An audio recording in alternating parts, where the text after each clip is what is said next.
Hello everyone, आप सब कैसे हैं? मैं उम्मीद करता हूं कि बहुत अच्छे होंगे और अपनी पढ़ाई को बहुत अच्छे से कर रहे होंगे। मैं आकाश कुमार बढ़ाना आईसीटी वर्चुअल क्लासरूम में आपका बहुत बहुत स्वागत करता हूं मेरे प्यारे बच्चों।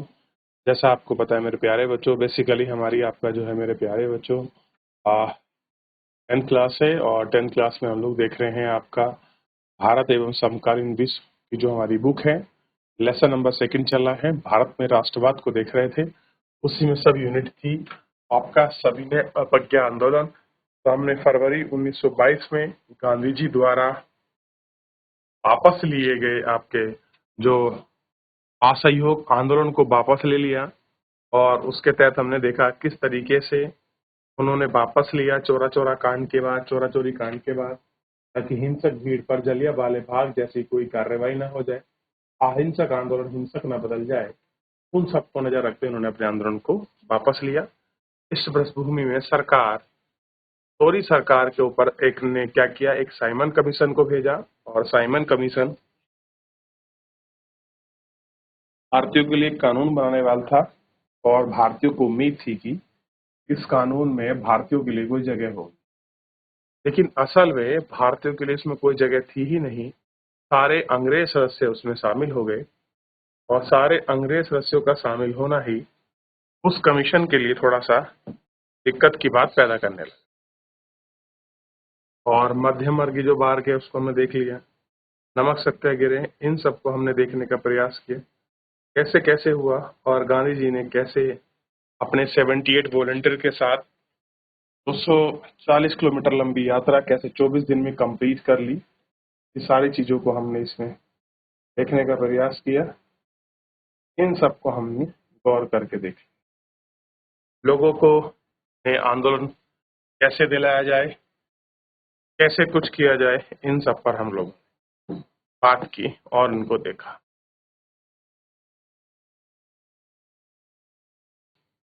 व्यापारी वर्ग की क्या स्थिति थी? ये जो आंदोलन थे इनमें व्यापारी वर्ग की क्या स्थिति थी? उन्होंने सविनय अवज्ञा आंदोलन के बारे में अपना रुख क्या रुख अपनाया? पहले विश्व युद्ध के दौरान भारतीय व्यापारी और उद्योगपतियों को भारी मुनाफा कमाया। मुनाफा कैसे? चीजों की डिमांड बढ़ी, सबकी सप्लाई भारत से जा रही थी और वो सारी चीजें भारत में बनी और वे ताकतवर हो चुके थे। अपने कारोबार को फैलाने के लिए उन्होंने ऐसी औपनिवेशिक नीतियों का विरोध किए जाने के कारण व्यापारिक गतिविधियों में रुकावट आती है। वे विदेशी वस्तु के आयात से सुरक्षा चाहते हैं। जो विदेश से जो वस्तु आ रही है ना, बस उनसे हमारी सुरक्षा हो जाए तो हमारा व्यापार ठीक चलेगा। रुपया स्टीलन विनिमय दर के अनुपात में बदल जाना चाहिए। उस समय की मुद्रा थी स्टॉलिन और स्टालिन का एक्सचेंज मांग रहे थे वो भारतीय रुपए से, जिसमें आयात की कमी आ जाए। व्यापारिक हितों को संगठित करने के लिए उन्होंने 1920 में भारतीय औद्योगिक व्यावसायिक Congress, Indian industrial and commercial Congress में वाणिज्यिक उद्योग परिसंघ, federation of chamber commerce and industry, FICCI का गठन किया। देखिए 1920 में क्या होता है, Indian industrial and commercial Congress, और 1927 में क्या हुआ, भारतीय वाणिज्यिक एवं उद्योग परिसंघ, यानी कि federal of Indian chamber of commercial and industries, इसको कहते हैं फिक्की। ये क्या बनी आपकी? फिक्की। ठीक है। पुरुषोत्तम दास ठाकुर द्वारा जीडी बिरला जैसे जाने माने उद्योगपति ने भारतीय अर्थव्यवस्था पर औपनिवेशिक नियंत्रण का विरोध किया और पहले सिविल नाफरमानी आंदोलन यानी कि सविनय अवज्ञा आंदोलन का उन्होंने समर्थन किया। आंदोलन में आर्थिक सहायता दी, आयातित वस्तुओं को खरीदने और बेचने से इनकार कर दिया। ज्यादातर व्यापारी स्वराज को एक युग के रूप में देखते थे। यह कारोबार और औपनिवेशिक पाबंदियां नहीं होंगी, व्यापार और उद्योग निर्बंध का फल फूल सकेगा। गोल में सम्मेलन विफलताओं की व्यावसायिक संगठन की उल्लास थी। उन्होंने उग्रता और गतिविधियों को भय था, लंबी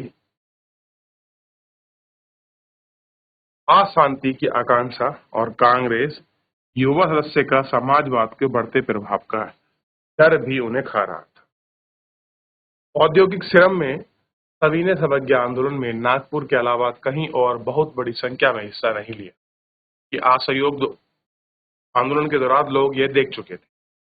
जैसे जैसे उद्योगपति कांग्रेस के नजदीक आ रहे थे, मजदूर कांग्रेस से छिटने लगे, अलग होने लगे। फिर भी कुछ मजदूरों ने सविनय अवज्ञा आंदोलन में हिस्सा लिया। उन्होंने विदेशी वस्तुओं का बहिष्कार जैसे गांधीवादी के विचार को, कम वेतन की खराब कार्यस्थलियों के खिलाफ अपनी लड़ाई को जोड़ लिया। 1930 में रेलवे कामगार और 1932 में गोदी कामगार की हड़ताल हुई। 1930 में नागपुर में टीन खानों में हजारों मजदूर और टोपी पहनकर रैली और आपका बहिष्कार का अभियान लिया। फिर भी कांग्रेस ने अपने कार्यक्रम को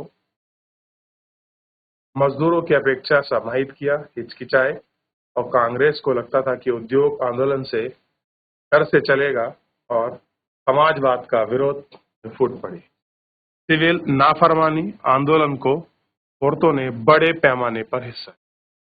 गांधी जी नमक सत्याग्रह के दौरान हजारों औरतों और उनके बारे में घर से बाहर निकले और जुलूसों में हिस्सा लेने के लिए उनको प्रेरित किया। गांधी जी ने कहा कि औरतों को भी आना चाहिए, इसमें इनमें आपका अपनी हिस्सेदारी को व्यक्त करना चाहिए।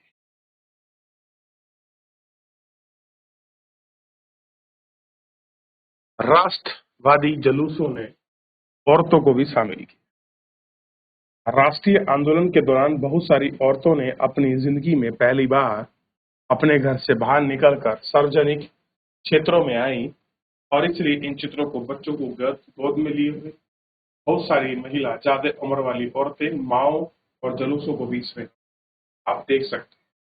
औरतों ने अपने बच्चों को गोद में ले रखा है और वो जुलूस में शामिल होने के लिए आई। तो जुलूस में क्या है, अपना हिस्सेदारी देने के लिए, फिक्रत करने के लिए आई हैं कि हम भी इसी का पार्ट है, इसी का हिस्सा है, इन सब में शामिल होने के लिए आई है। विदेशी कपड़ों में शराब की दुकान की पैकिंग बहुत सारी महिला जेल भी गई। शहरी इलाकों में ज्यादातर ऊंची ऊंची जातियों की महिला अकेले थीं, जबकि ग्रामीण इलाकों में संपन्न किसान परिवार की महिला आंदोलन के हिस्सा ले रही।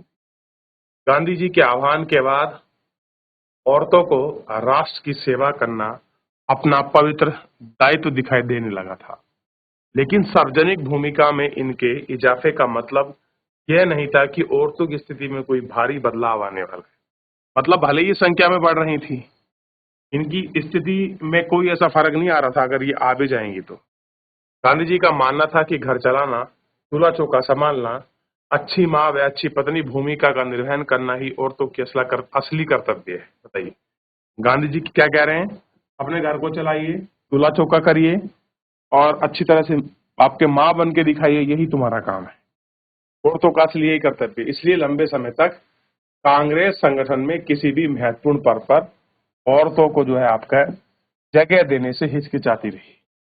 कांग्रेस ने उनका प्रतीकात्मक उपस्थिति ही में ही दिलचस्पी थी। बस तुम आकर खड़ी हो जाओ इसी आंदोलन में, यही तुम्हारे लिए बहुत बड़ी बात है और यही हमारे लिए खुशी है, लेकिन कोई और बात हमसे या उम्मीद हमसे मत रखना, ऐसा उनका सोच।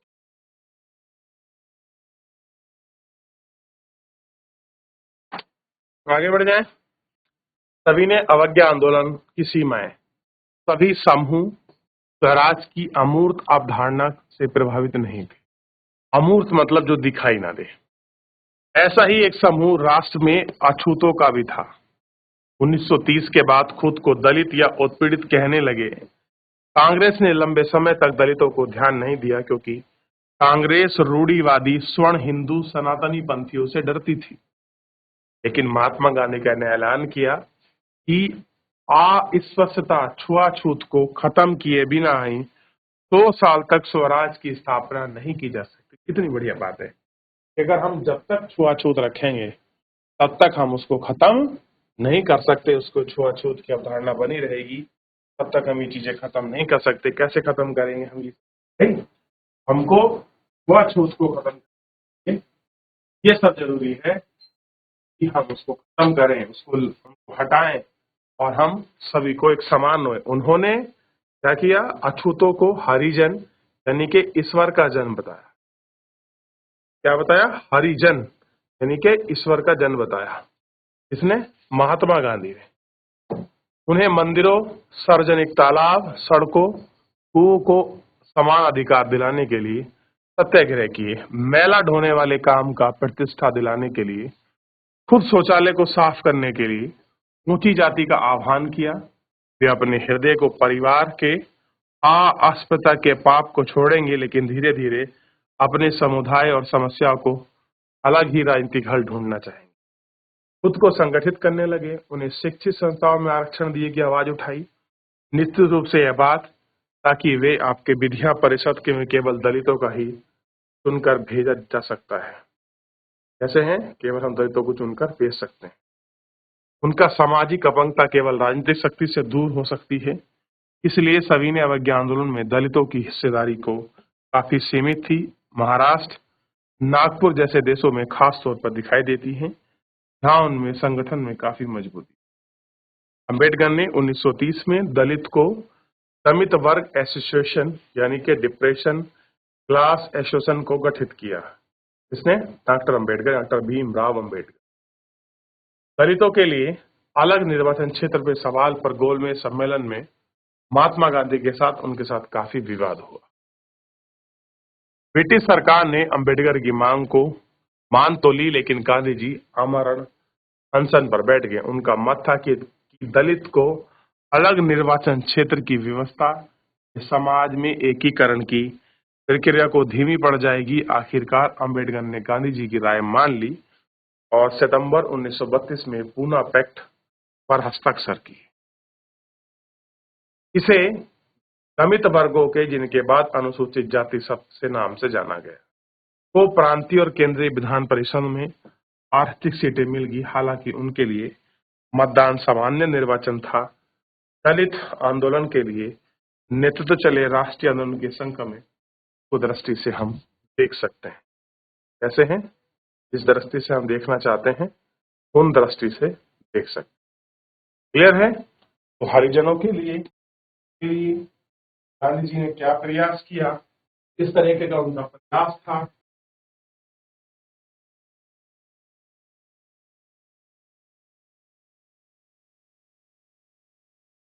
अब इधर आप देख चुके हैं और कहां पर दलितों के लिए गांधी जी ने और अंबेडकर के बीच समझौता होता है और किस बात को लेकर। क्लियर है? आप इसको अच्छी तरह से देख सकते हैं।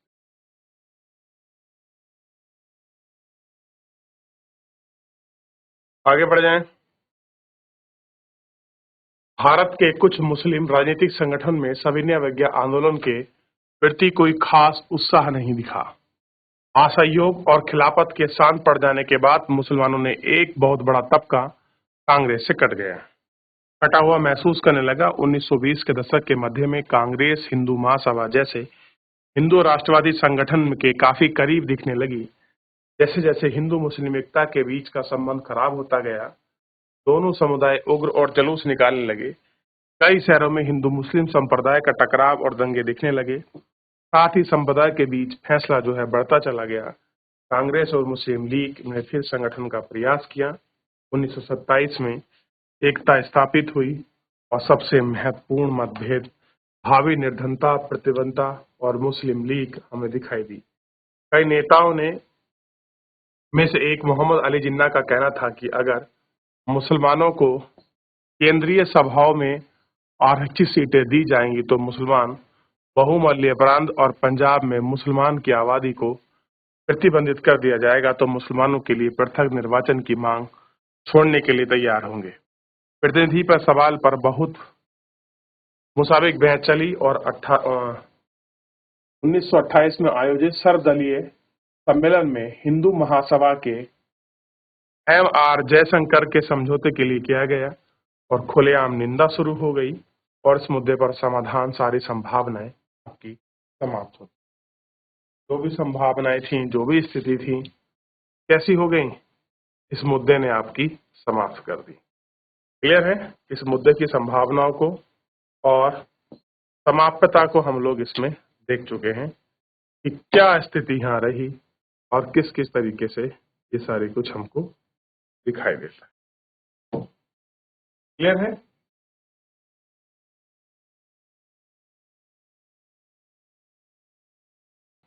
अब देखिए आगे बढ़े। महात्मा गांधी और जवाहरलाल नेहरू को इसमें दिखाया गया है, दोनों को इसमें, और साथ में मौलाना अबुल कलाम आजाद भी हैं। अब देखिए सभी ने अवज्ञा आंदोलन शुरू हुआ और उस समय समुदाय में संदेह और अविश्वास का माहौल बना हुआ था। कांग्रेस से कटा हुआ मुसलमानों का बड़ा तबका समुदाय संघर्ष के लिए तैयार नहीं था। बहुत सारे मुसलमान और बुद्धिजीवी भारत के अल्पसंख्यकों के मुसलमान हैसियत से लेकर चिंता जताया जाता था। उनका भय था कि हिंदू बहुसंख्यक के वर्चस्व की स्थिति में अल्पसंख्यकों की संस्कृति और पहचान हो ना जाए। स्थिति क्या थी कि बहुसंख्यक हिंदुओं में अल्पसंख्यक जो वर्ग है, समुदाय है, लुप्त ना हो जाए और खो ना जाए।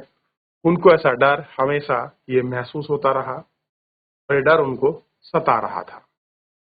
1930 की में मुस्लिम लीग ने के अध्यक्ष सर मोहम्मद इकबाल ने मुस्लिमों के लिए अल्पसंख्यक राजनीतिक हित की रक्षा के उद्देश्य से पृथक निर्वाचन की जरूरत पर एक बार फिर जोर दिया और बाद में साल में पाकिस्तान की मांग जो आवाज उठाई उसे बौद्धिक औपचारिक रूप के इस बयान से उपजा था और उन्होंने इस प्रकार उसको कहा। कैसा था? उन्होंने इस प्रकार उसे कहा। क्या कहा? क्या आपको देखना है?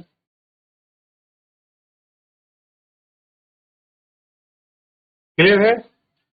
अभी हम लोग क्या कहा, क्या बातें हैं, इसको अभी नेक्स्ट लेक्चर में कंटिन्यू करेंगे मेरे प्यारे बच्चों। फिलहाल आज के इस लेक्चर में इतना ही। मिलेंगे नेक्स्ट लेक्चर में। धन्यवाद।